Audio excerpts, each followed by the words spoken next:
one of the photographs that was always on the top of some mantelpiece somewhere at home was this photograph of my mother in her wig, which, funny enough, it is the wig I still wear today as a barrister. The rest of her kit doesn't exactly fit me, but the wig did, and so at least it saved me a few quid when I first of all was called. So it's quite a proud thing that I still do wear her wig, I think, today after however many years it is.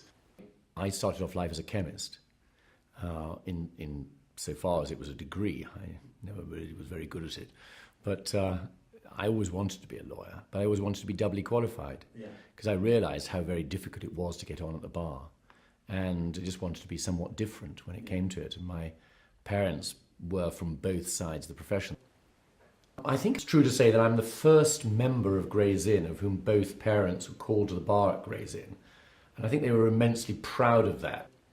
My parents met at Gray's Inn. My father was in the army at the time, and he wanted to read for the bar because I thought he told me he thought that it was something which he just wanted to do. I think my father did these sort of things at the time.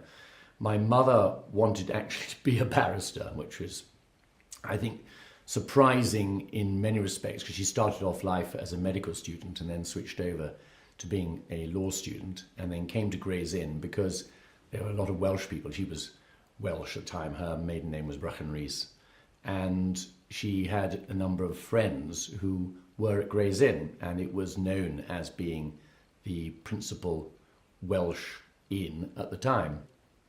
My mother was totally self-effacing. She always saw herself as being not very good at whatever she did, though she was, by all accounts from others, extremely good at what she did.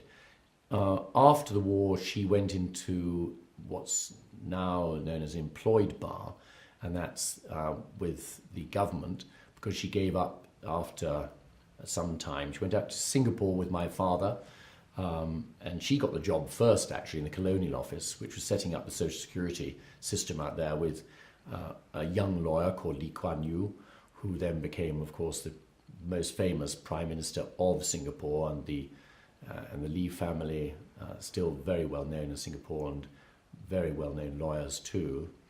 And she and he were the two who were in the Colonial Office, as it was in those days, setting up that, and then came back here, and after a few years went into the Ministry of Pensions and National Insurance. So she was, I think, a Commissioner of National Insurance, or if not a Commissioner, Deputy Commissioner, and she stayed in that job until she retired in the 1980s.